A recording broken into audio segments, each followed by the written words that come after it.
So we are live now. Good morning, namaskar, and welcome to another edition of webinars in the series Illness to Wellness. And you all know you've been with us since past 2 years. I'm so thankful to all of you, our viewers, our listeners, and we've conducted programs through all these 2 years regarding uh, different topics concerning our health, our well-being, and prevention of diseases. And today, as we are celebrating the World Nutrition Week, there could be nothing better than the topic of Paushtik aahar, Jeevan ka adhaar. Eat right, India. Uh, this is what we are going to discuss today. Uh, well, we all understand that good food and good nutrition is the basis of good life, is the basis of a long life, and is the basis of a happy life. How the food affects our day-to-day lives, how the food can be uh, helpful in prevention of disease, first of all, keeping away from disease. And if there is a disease, how food can work as a medicine. It is surprising, but so many diseases can just be treated, eliminated, absolutely, by taking the right food. Sometimes it is surprising that we all know this and we don't follow, but it is like that. So to discuss all this, we have with us today some very senior specialists and renowned personalities from our country, from the field of diet and nutrition. I'm honored and I'm very thankful to you, Dr. Sheila Krishnaswamy, that you could spare time and be with us. She's a nutrition and wellness consultant. She's an advisor, author, speaker, and writer, founder of Nutrition Nectar. Yes, I think you've chosen a very, very right name, Nectar, because the right nutrition actually is a nectar for our life. We also have with us Dr. Sugita Matreja. She's a distinguished Indian diet and nutrition specialist, and she is also an Ayurvedic doctor. So she would be throwing some light on our good nutrition from the traditional Ayurvedic point of view also. To welcome both of you, and not Silky Mahajan would be joining us. I'm sorry, she may not be able to join us because she is not well. And I am Dr. Rajesh Kesri. I am a doctor, diabetes specialist. Um, so I will try to pitch in with my comments as well. So thank you so much, dear friends and honorable panelists and specialists for joining us. Nutrition and food is such an important topic. It is so close to heart. When I say it is so close to heart, I literally mean it because our food affects the way our heart works. Our heart actually, how it works or it doesn't work. Is it healthy or it gets disease? So many things come up to this while we are discussing. But the way we look at our food is the way we eat it. We can't live without food. And usually we have our foods in our daily lives 3, 4 times a day, maybe have snacks in between, also 2, 3 times a day. So we decided to have a very practical approach in this session um, to get the best because we have limited time from a specialist, from a panelist. We've divided our food into the way we have it. That is, right away when you get up, your breakfast, then your lunch and your dinner, and maybe some snacks in between. So today what we're going to do is we are going to revolve around these 3 or 4 meals, and we're going to discuss as much as possible the different aspects of these meals. So welcome again, ma'am.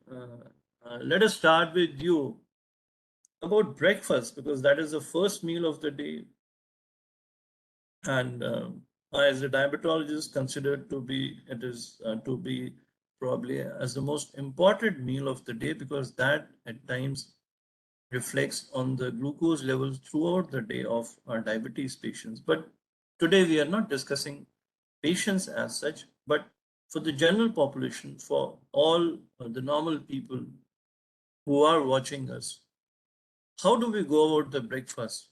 What are the best choices in the breakfast? Let's first start with the food choices of the breakfast. Thank you Sheila very ji. much, Dr. Rajesh Kesri. Before I answer your question, I would like to thank Mr. Anil Rajput, Dr. Rajesh Kesri, Sandeep Jain, Chandra Taneja, Aditya Gautam, and the entire organizing team of ASSOCHAM for inviting me again to this platform to share a few thoughts with you. So, coming to breakfast, the very first point to remember is, as you rightly said, Dr. Kesri, not to skip breakfast because we believe that breakfast is an important meal of the day. So, therefore, it's important to first of all include a good breakfast in the morning and not just run off to your college or your workplace with just a cup of coffee or a cup of tea or something like that, because that is not going to provide all the nutrients. So what are, and of course, there is no excuse for skipping breakfast. I think that's a very important point to remember. So what are the kind of breakfasts that one can eat? I would say go with whatever traditional breakfast that you are used to, because fortunately in India we have a wide variety of cuisines and food items that we can consume throughout the day.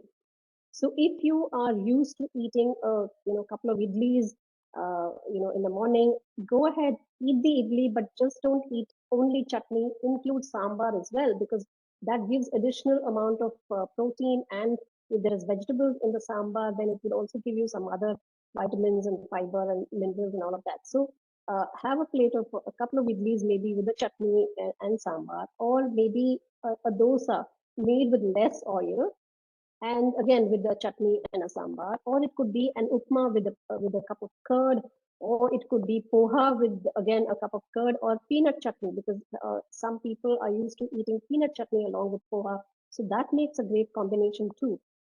If you're used to eating paratha, use a lot of green leafy vegetables into the blend it along with the chapati, make it into a leafy vegetable paratha and eat it with a bowl of curd. Or if you're used to eating a pongal, which is or a khichdi, which is a combination of dal and rice with a little bit of spices and maybe with a curry or a raita or something like that, then that's great too. So whatever you are comfortable with. So let's say you don't have time to prepare all of this, then there's always a breakfast cereal like very quick cooking breakfast cereals like oats, which can be taken with milk and a fruit, a fresh fruit, or perhaps a bowl of muesli, which combines various grains and nuts and dry fruits and all of that. And that could again be taken with a cup of milk and a fruit. So there are various combinations which can definitely be used, on different days. And one thing to remember is do not skip breakfast. Okay, thank you. Thank you so much. I'm sorry, in the beginning, I forgot to mention Shri Anil Rajput ji. He's actually the host of this program, but unfortunately, he's not there with us because he got busy in a meeting. He is the chairman of the CSR Council of ASSOCHAM. So, thank you so much that you talked about him. Suhita ji, what in your opinion is the best breakfast for our North Indian viewers and listeners? You're muted. Please unmute yourself.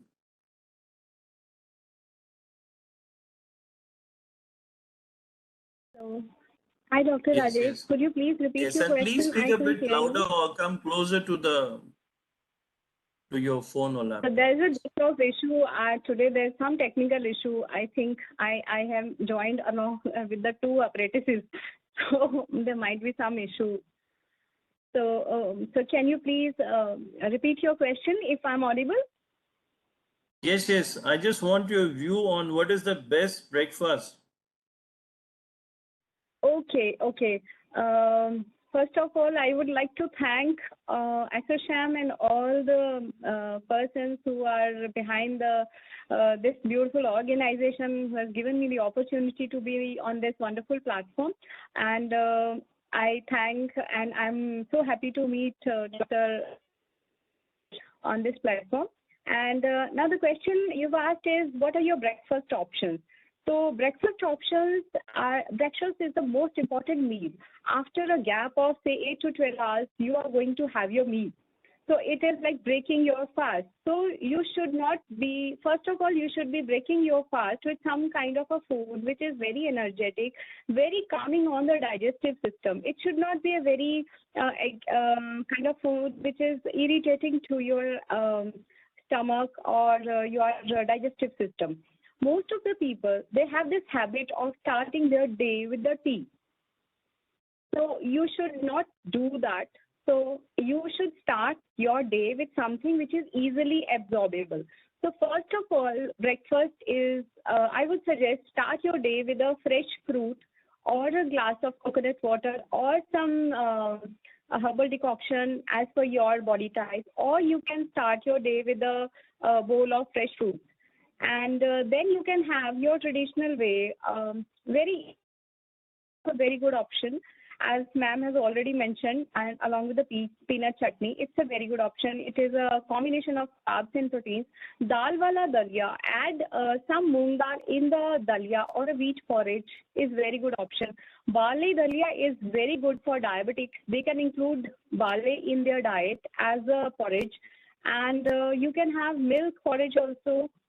And stuffed paranthas of Loki, as per the season comes. If the Loki is in the season, you should have Loki ka paratha. It is not the fried ones, but you can have stuffed paranthas with 1 teaspoon of white homemade butter. That would be a very sufficient meal.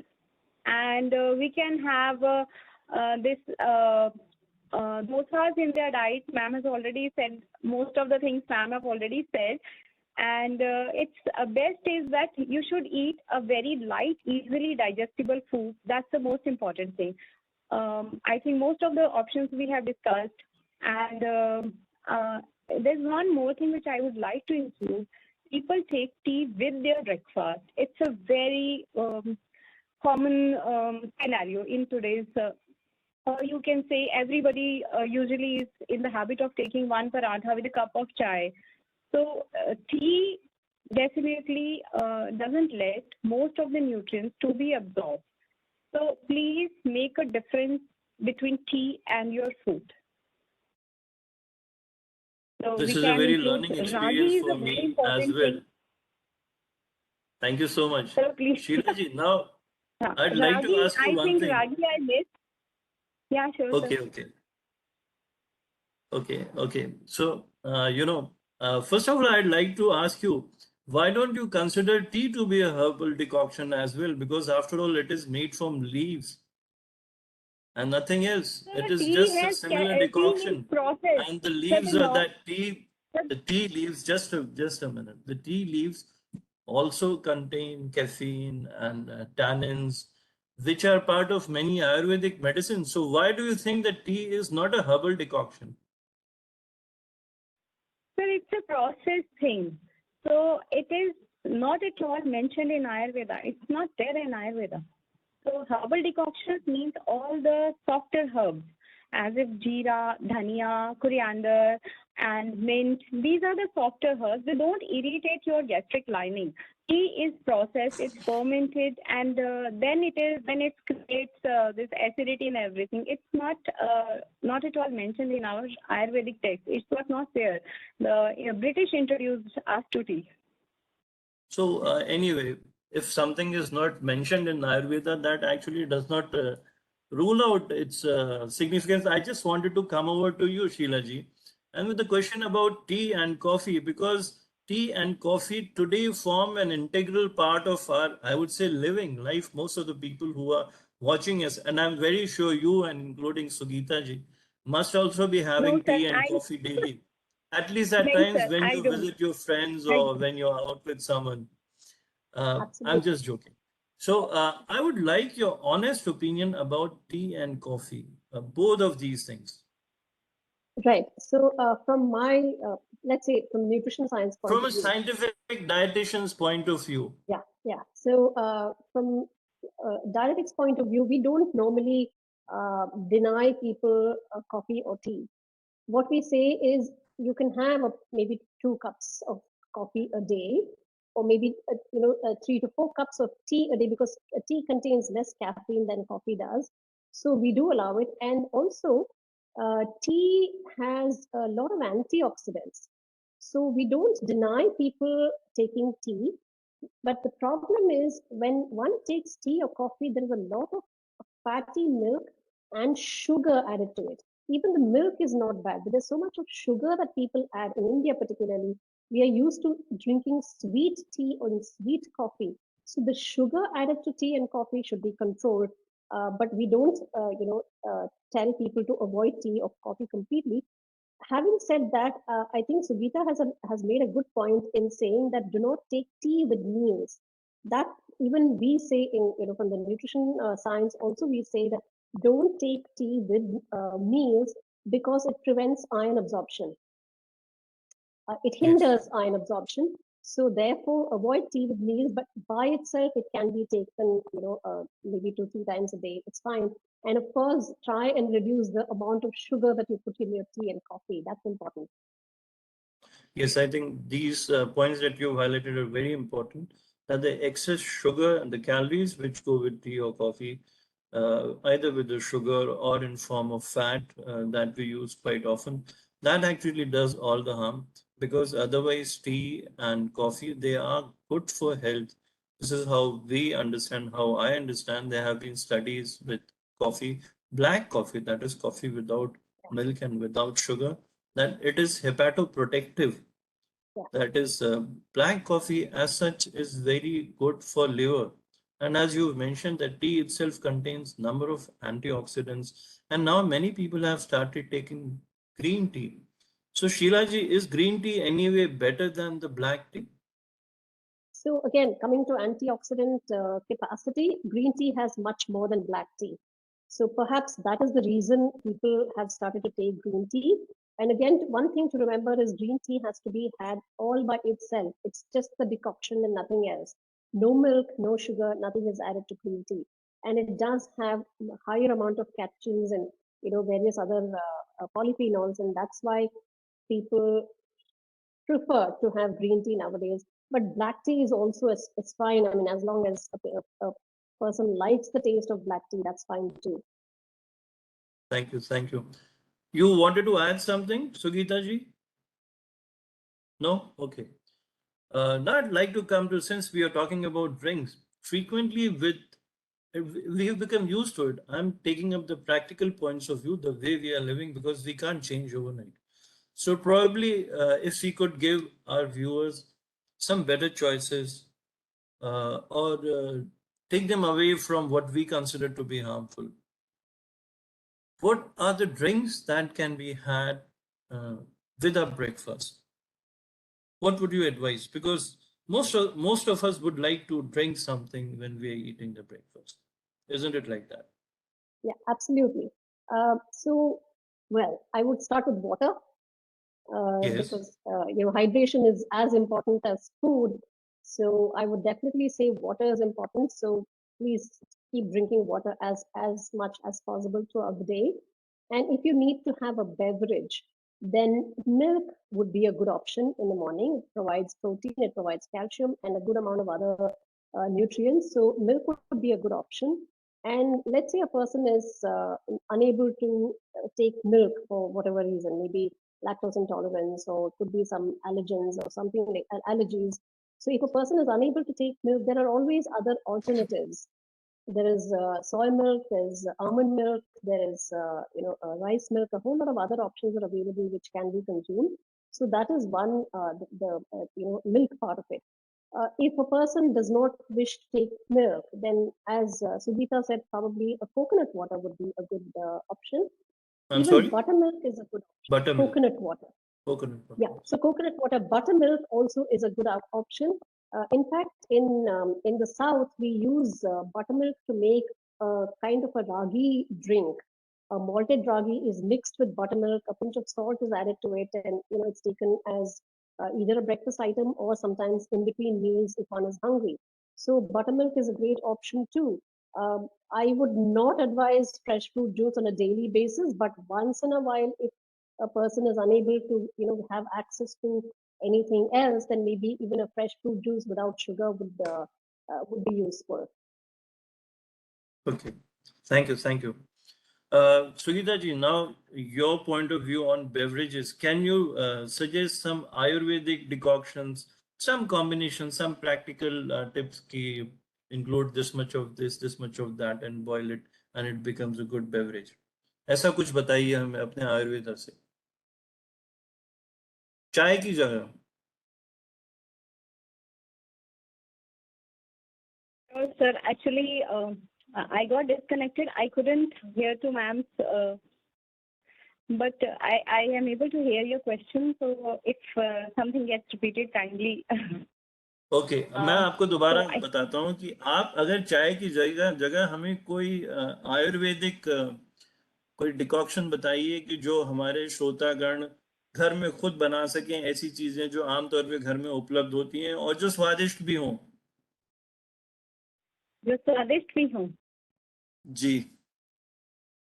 Okay sir, तो first of all ऐसी कोई चीज है बताइए. हाँ sir, इसमें हर चीज का बहुत टिपिकल रहता है.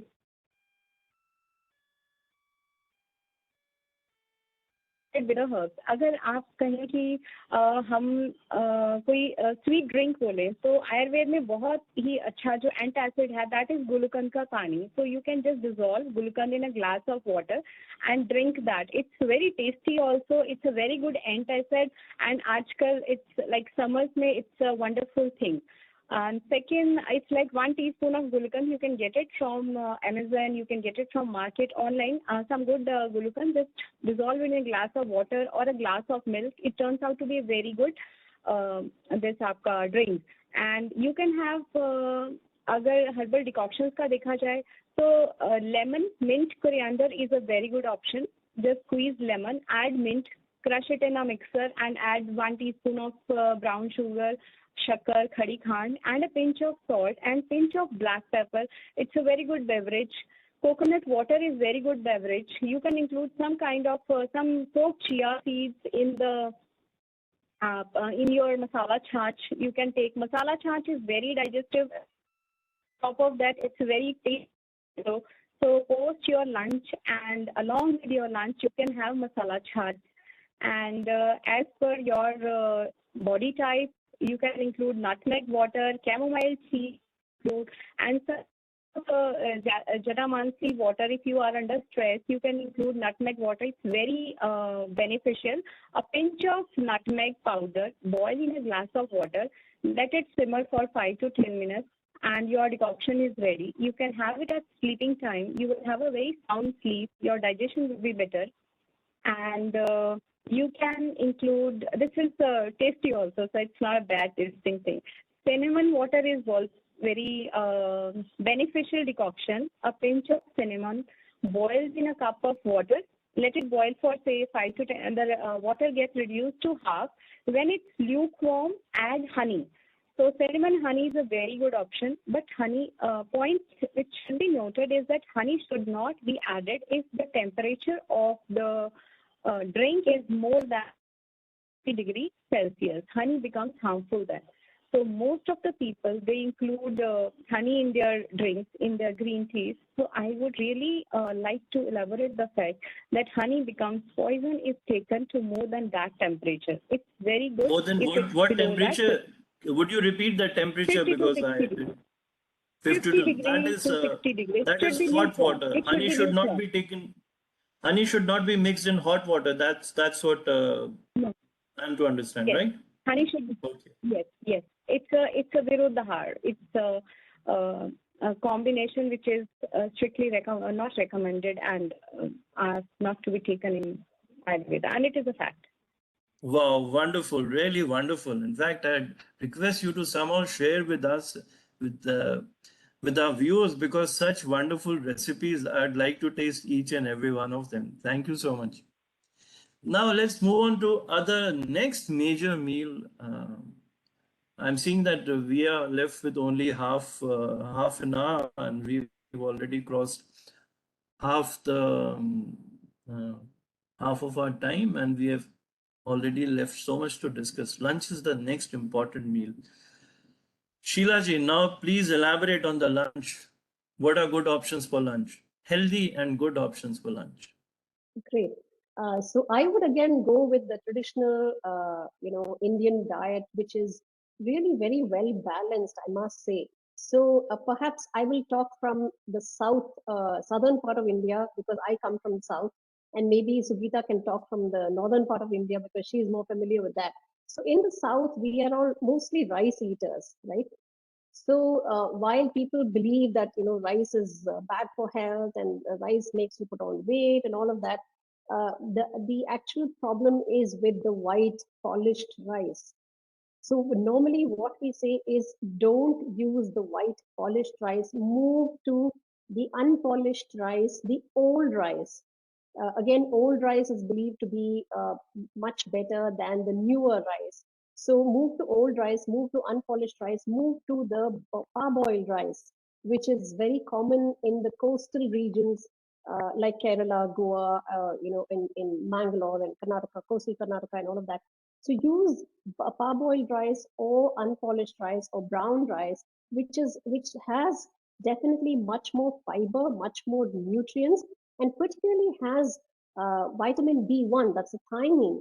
And thiamine is necessary for carbohydrate metabolism and digestion. So when we remove the bran and polish the rice and eat only white rice, the thiamine, which is very important for carbohydrate digestion, is removed. So that is why the metabolism goes for a toss. And it's very important to use unpolished or brown or parboiled rice. Along with, of course, we have the dal rasam or the dal sambar, definitely at least 2 cups of vegetables and either a curd or a buttermilk or something that kind of finishes off the meal, because people generally say the South Indians cannot do without their curd rice. So, which is a fact. A lot of us do like our curd and buttermilk. So that's a great thing. If one cup of vegetables can be raw, that is a salad, and another one can be cooked, that would be great. But if a person is not used to that, maybe adjust the quantity of the raw versus cooked. But definitely 2 big cups of vegetables, 1 big cup of dal in the form of either rasam or sambar or whatever it may be, and a small cup of curd or a glass of buttermilk with just 1 cup of rice. So we don't want to overeat the rice part.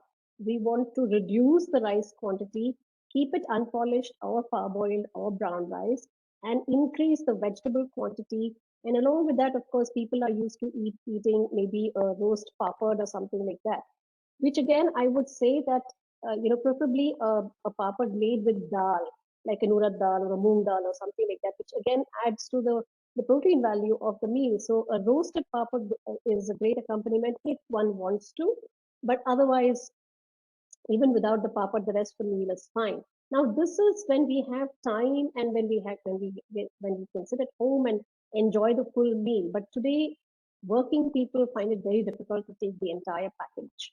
So what we suggest is make sure there is enough amount of vegetables in your lunch box, or even if you're eating out in a restaurant or office cafeteria, take a large helping of vegetables, whatever is served, and take just half the quantity of rice and the remaining, half the quantity of the dal or the pulses or whatever. Sometimes they're given rajma chana and sprouts and all of that. So take that, but reduce the quantity of rice or roti that you take and increase the quantity of pulses, and definitely increase vegetables in a larger quantity. Try and include as much as green leafy vegetables as possible, because that gives a whole lot of other benefits. So try and balance the meal in this way, and stay away from the deep fried foods and the desserts and the sweets, which is again a very common part of the cafeteria meal normally for working people. So kindly stay away from all the deep fried ones and the colored rice and the sweet desserts and all of that. If there is a fruit at the end of the meal, that's fine, but otherwise try and keep it as minimal as possible, so that you can continue to be active in the afternoon as well. Wonderful. So I really like the last part of it, that desserts can be substituted with fruits. Even for diabetic patients, we always recommend to have fruits 4 to 5 times a day. People are surprised that fruits are sweet. The thing is, even when fruits are sweet, the sweetness is because of the presence of fructose, not sucrose. So it is much more sweeter than sucrose. It contains lesser calories. And the most important thing in fruits is that they have a lot of fiber. They have a lot of micronutrients, minerals, antioxidants, things which we actually require. They're very potent bundled piece of nutrients. Whereas the sweets that we usually love and like, they are full of calories and just empty calories. So I think that was a very good recommendation over and above all to include fruits which are very beneficial for you, which do not cause weight gain.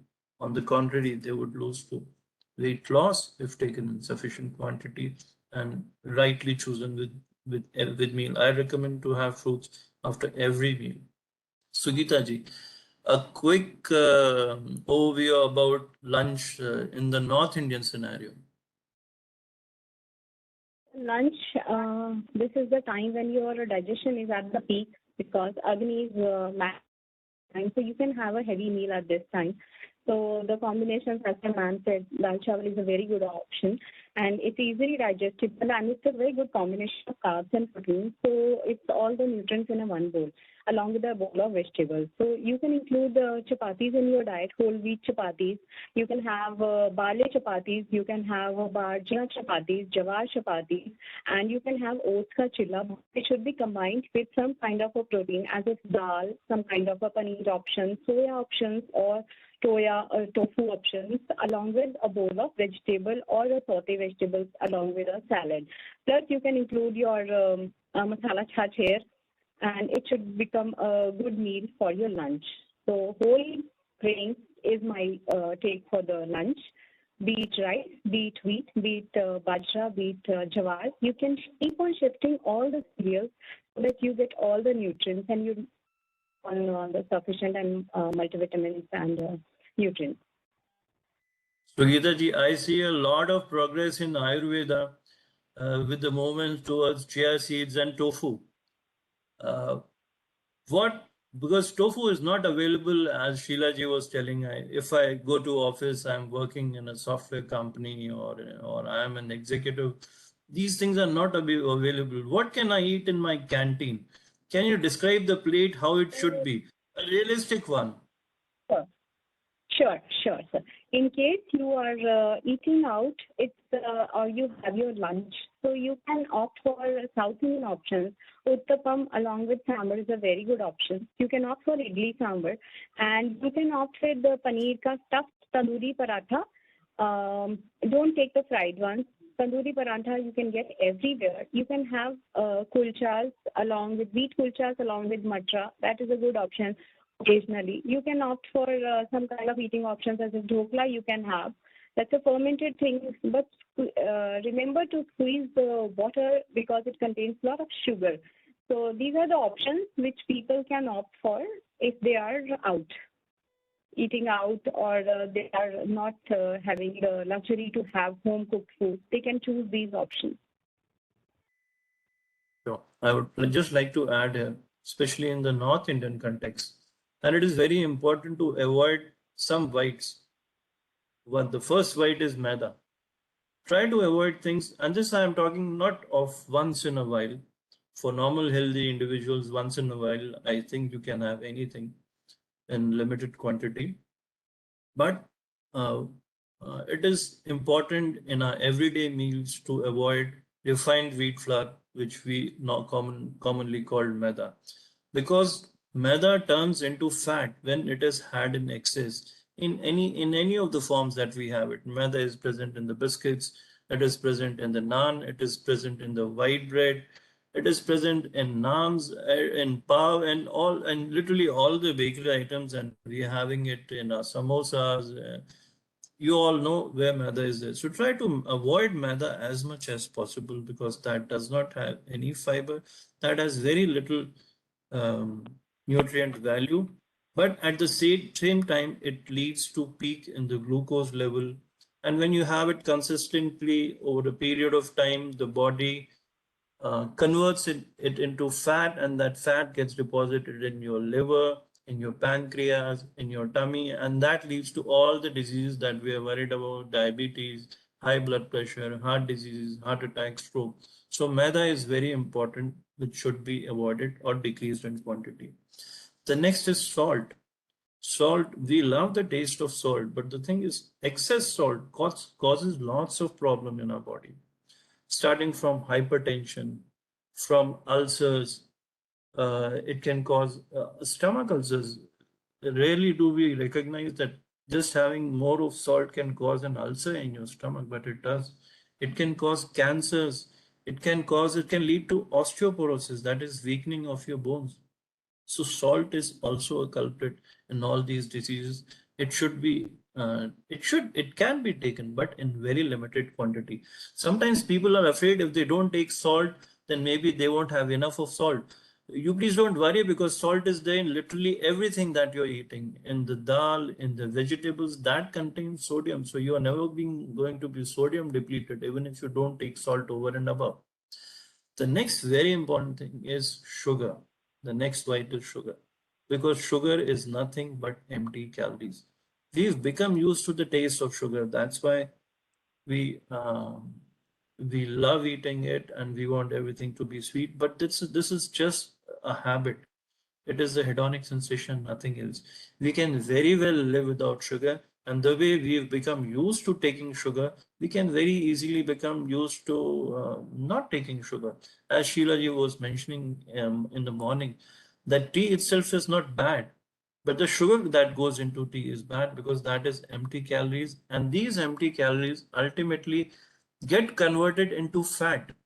And just as I was talking about maida, maida is also a carbohydrate that is also empty calories.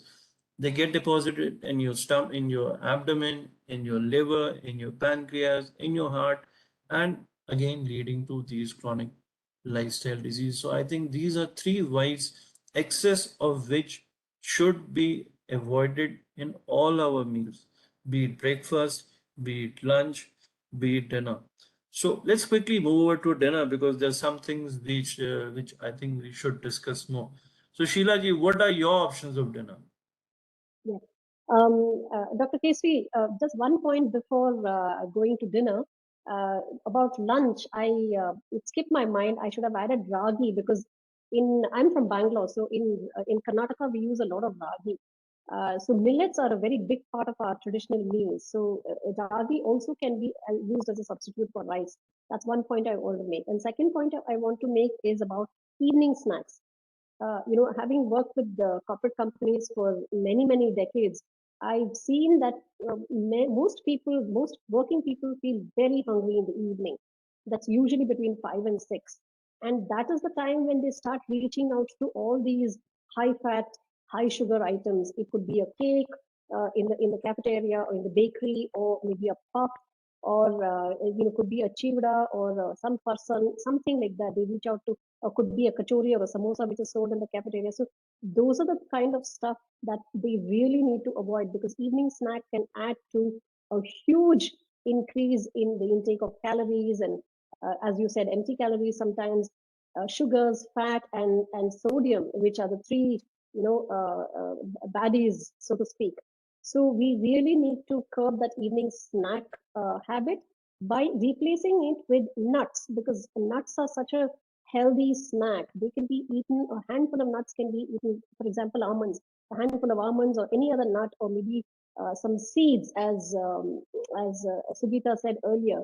Maybe some seeds, maybe some nuts, maybe a fresh fruit, maybe maybe some kind of sprouts or something like that, or some. There are so many healthy snacks one can eat. So I think that also is very important.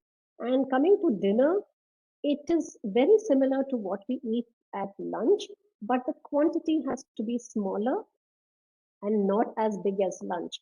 So there could be less amount of rice or ragi or whatever we might eat, lesser amount of dal, lesser amount of vegetables. So basically, dinner is a smaller version of our lunch, because we don't want to have a big meal at the end of the day. Although people say that we have been out the whole day and this is the only time we get with our family, so we would like to sit with them and eat a hearty meal, great. I think there are many other ways that one can spend quality time with family and not just take it out with the food, with a large meal. So I think it's important to keep it balanced. A smaller version of lunch would be great, and definitely, before bedtime, if one continues to be hungry, there should be adequate gap between dinner and bedtime. That's another important point to remember. I think a minimum of 2 hours gap, and we say earlier you eat the dinner, the better it is for you.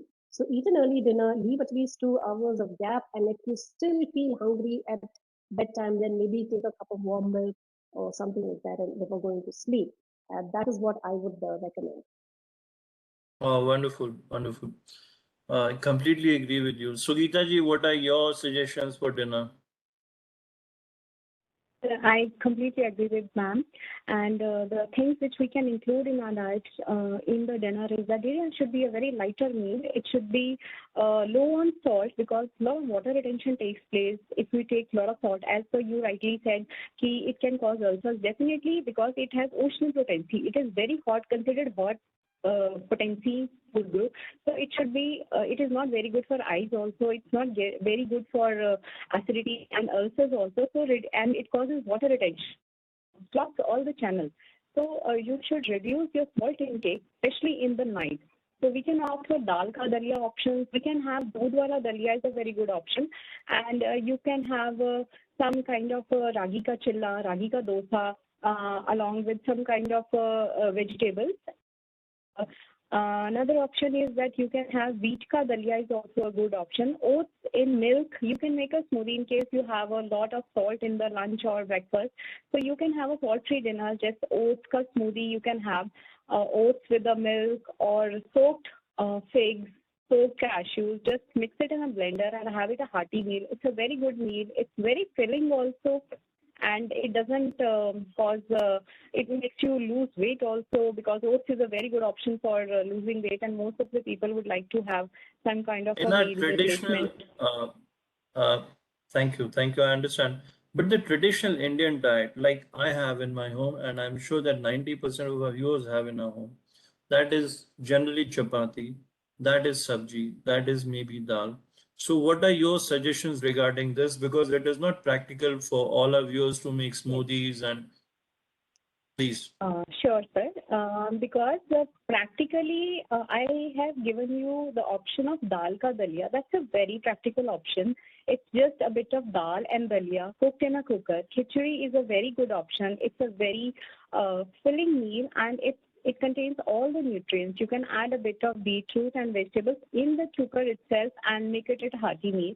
And moong dal is considered a very light, easily digestible dal. If you want to take dals in the dinner, it should be a lighter dal. It can be moong dal along with some kind of a chapati.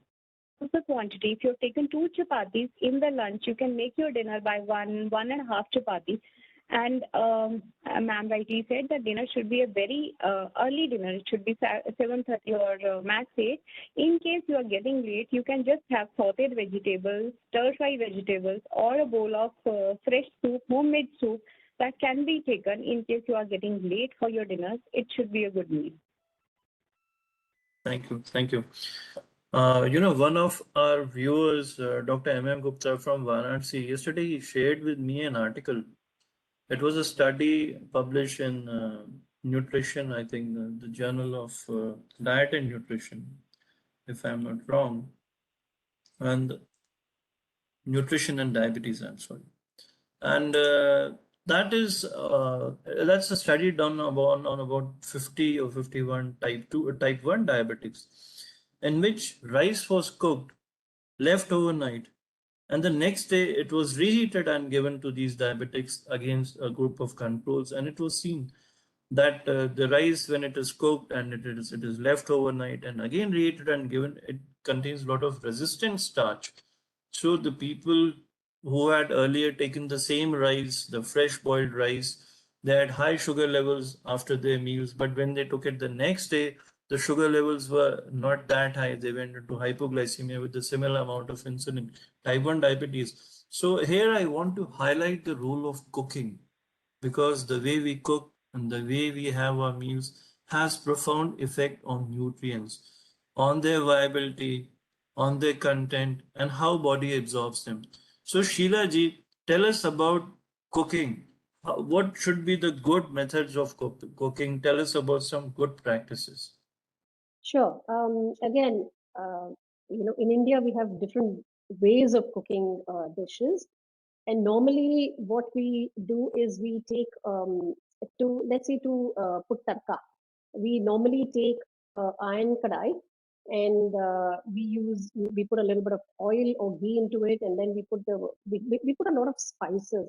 And I think that is so essential in cooking, because I mean, it's not enough just to have modern day kind of foods without spices. Spices play such an important role in our health, because the amount of antioxidants and the amount of the fiber and the nutrients that are present in spices are unimaginable, and they have so many anti-disease, antiviral, antibacterial properties. And I think it's very important to use spices. So use a variety of spices in cooking. That's very important. So, and of course, you add your spices, you put the tarka, and then you put your vegetable or dal or whatever into it, boil it and keep it aside. And as far as possible, eat hot or warm food. That is one thing. And secondly, we normally use pressure cooker for cooking. I mean, pressure cooker did not exist many decades ago. But then today, I think most of us are used to cooking in pressure cooker. So that is fine too, because it doesn't require much, any oil for that matter. So pressure cooking in the rice and the dal in a cooker, and then putting it in a iron kadai to boil with the spices and the masalas is a great way of doing it too. So steaming, pressure cooking, boiling, sauteing, all of those are fine.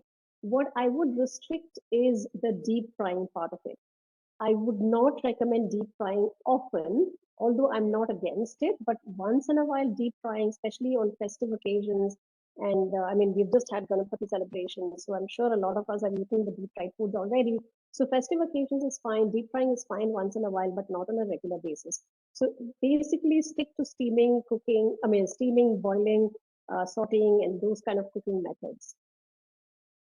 One question I'd like to ask you is that people frequently ask whether they should, while boiling rice, is it good or okay to throw away the water, or they should cook the water, they should cook and eat the rice with the water in which it has been boiled. I think this has different implications, because I was reading in one of the ICMR's booklets that majority of the problem with rice is that the majority of the nutrients that rice has are on the outer layers, and when the rice is in the sack or in whatever packaging um, that gets powdered, and when we boil and throw away the water, majority of these nutrients are leached with the water. So what is your opinion regarding this?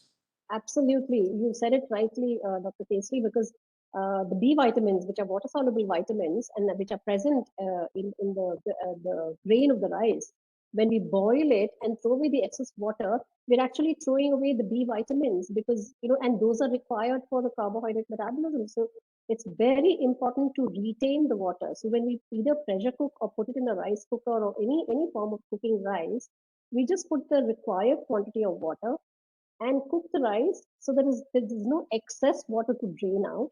And that is the rice that we need to consume, because the minute we throw away the water, some people do that thinking that they're throwing away starch.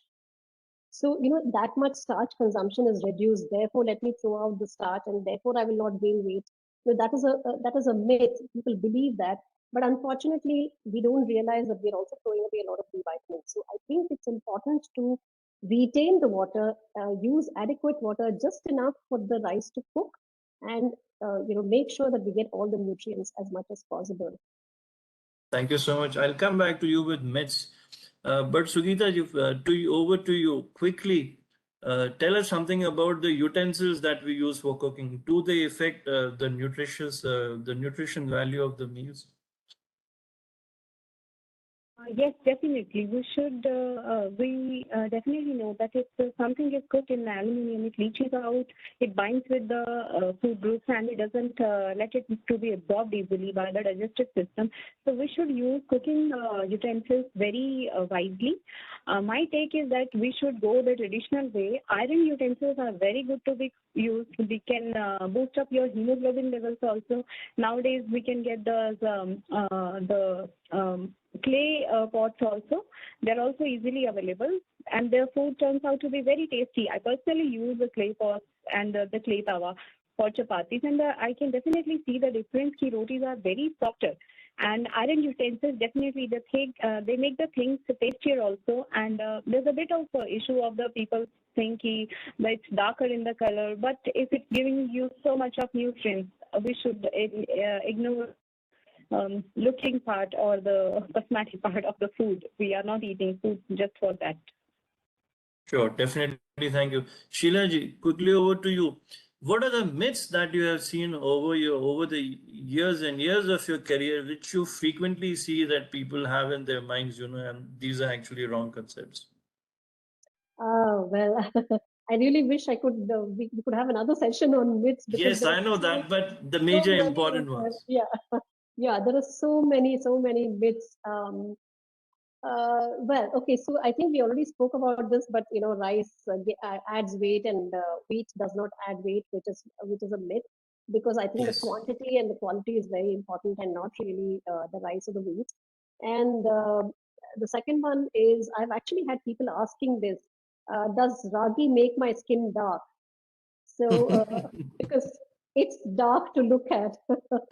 So, and we Indians are kind of obsessed with our skin color, I think. So does ragi make it that? Well, that is definitely a myth.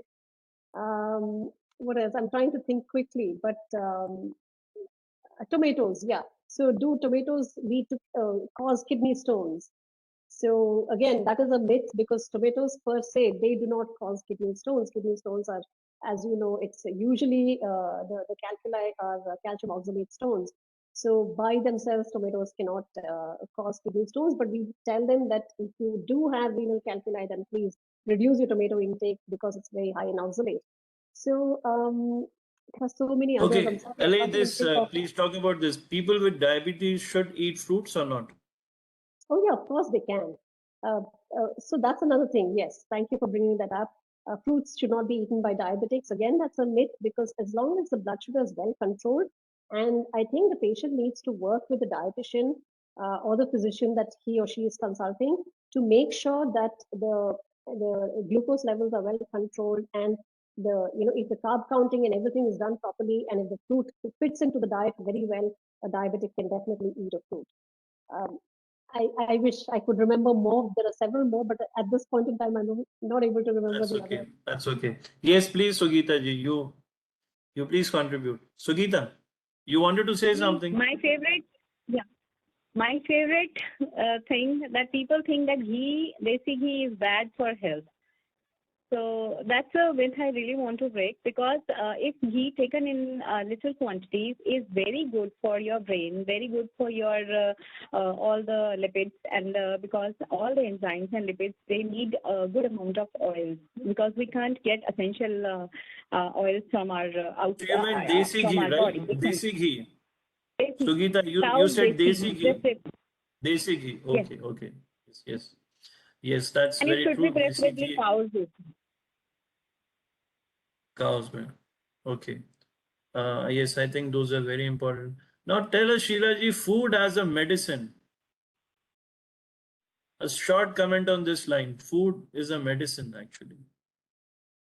Rather, tell us very specifically what diseases can be controlled and treated with food. Sheila ji, Okay. Yeah. you got So my point? yes, yes. I agree with you. Food will. I mean, I don't have to say it. Hippocrates has said it. Let food be thy medicine. So there's. I don't think it's a new statement. So yes, food can be your medicine, and food can prevent and control a lot of health problems. Can prevent diseases. Can reduce the chances of infection. Can definitely prevent deficiencies, So yes, food is a medicine in that sense. And I mean, to talk about common deficiencies, iron deficiency, iodine deficiency, all of these deficiencies can be prevented by eating the right quantity and the quality of food. What else? Diseases, we talked about diseases, right? Food can definitely help to increase immunity and therefore control or reduce the chance of infections. Also reduce, the help to reduce or control the chronic low-grade inflammation that happens in our bodies as we age and due to various environment factors and things like that. So that can be, to some extent, the risk can be reduced, and the risk of hyperlipidemias, the risk of diabetes, hypertension, and some types of cancer. There are so many osteoporosis. There are so many diseases that can be controlled or prevented or postponed through eating right, eating healthy, and eating the right quantity and quality of food. Yes, and I think if you would agree with me, I'd like to add here that the traditional Indian diet that we have, that our parents and that our families have been having over ages, is actually a very good and a very well balanced diet, provided we have it the way it used to be, and keep Yes. our lifestyle active. We add a little bit of physical activity to it. I think this is a very good balance of nutrition and a healthy lifestyle. Would you agree with me? Sheila ji, Absolutely. your comment. Yes, I absolutely agree with you, Dr. Kesri. A well-balanced diet, traditional Indian meals, the way it was eaten, and the physical activity that goes along with that, the adequate sleep that goes along with the, which is necessary for us, and of course, exposure to sunlight, that is sunshine, for vitamin D, and all of these factors, I think, are very important for a good, healthy, well-balanced lifestyle and let's say disease-free life. And I think there's also one more very important aspect of food, which we frequently overlook, is the mental health. Do you feel that food affects our thoughts? I think Sugita might be in a better position to explain this because I think the Ayurveda angle talks about sattvic and rajasic and tamasic foods and things like that.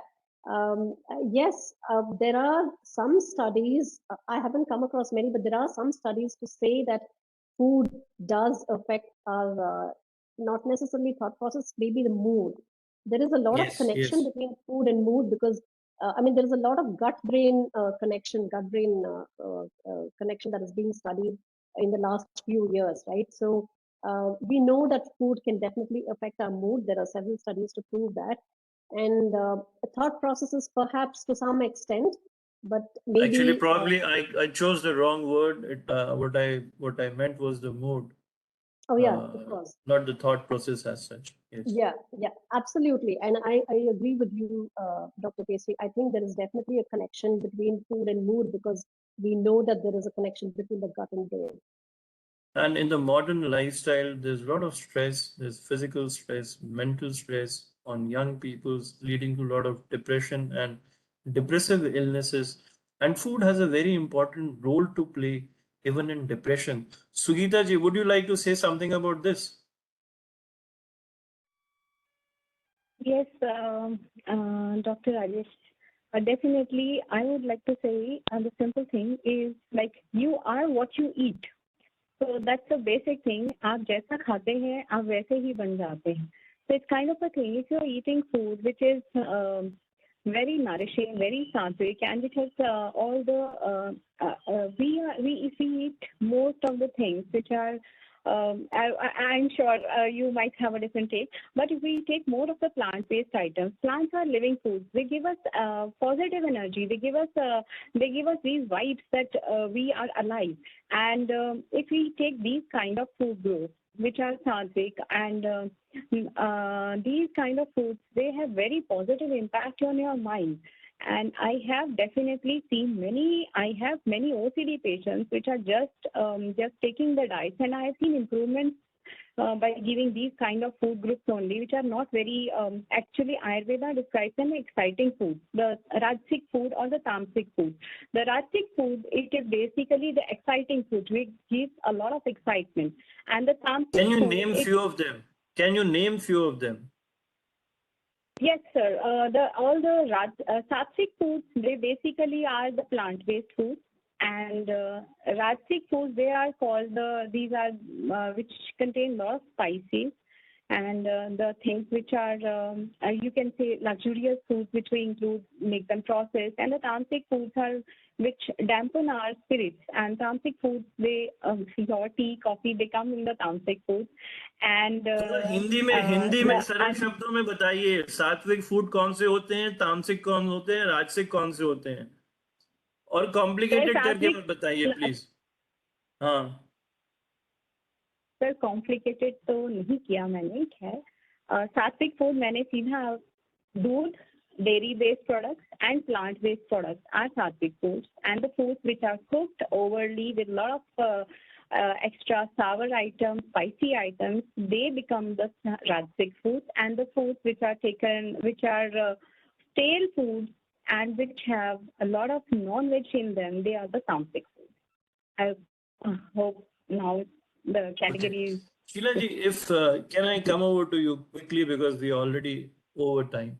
So if a patient with depression comes to you, is there any particular diet that you prescribe or some things you would suggest that person to take more in their diet or to leave out some things? Is it something like that? Is there some such concept?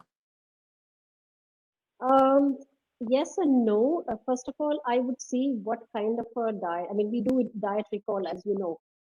We do the food frequency and 24-hour recall, weekend recall, and all of that. And then I would really see what is missing.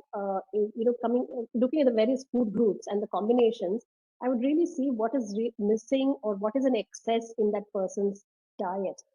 So my first, approach would be to rectify that. Basically, try and balance the entire meal and the entire day's plan.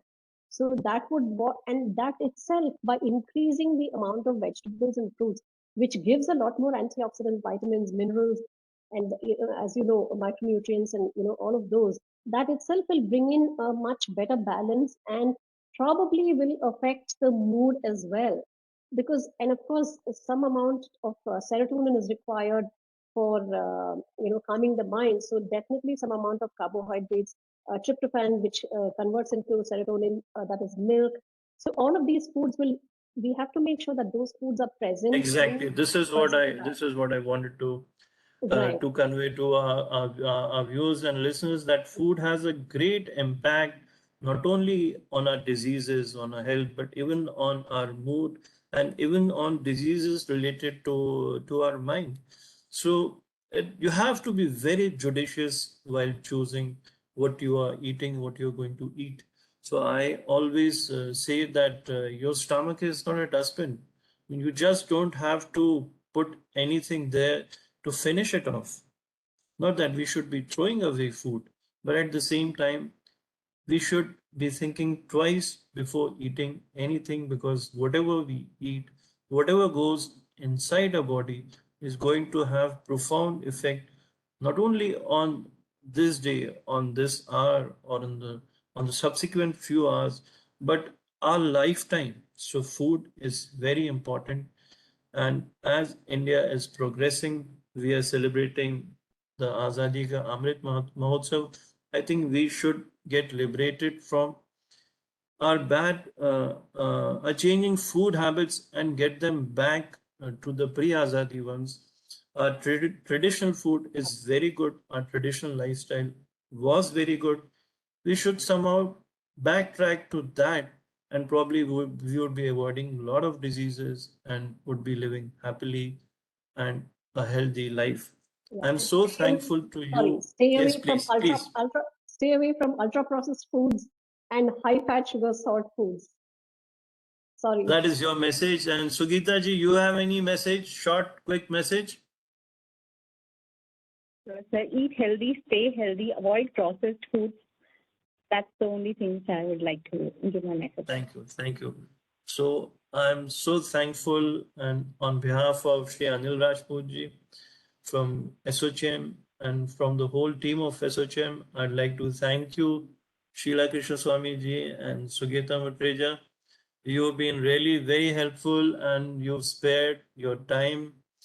You've given lots of very informative and interesting suggestions about diet. And this session has actually been an eye-opener for me, myself. Thank you so much, and I'm very thankful to the whole team of ASSOCHAM, to Sandeep Jain ji, Chandrasekhar, Taneja, Aditya Gautam, and Ranjit, who've helped organize this program. Thank you, everyone. Thank you so much. Jai Hind. Thank you. Thank you very much. Namaste.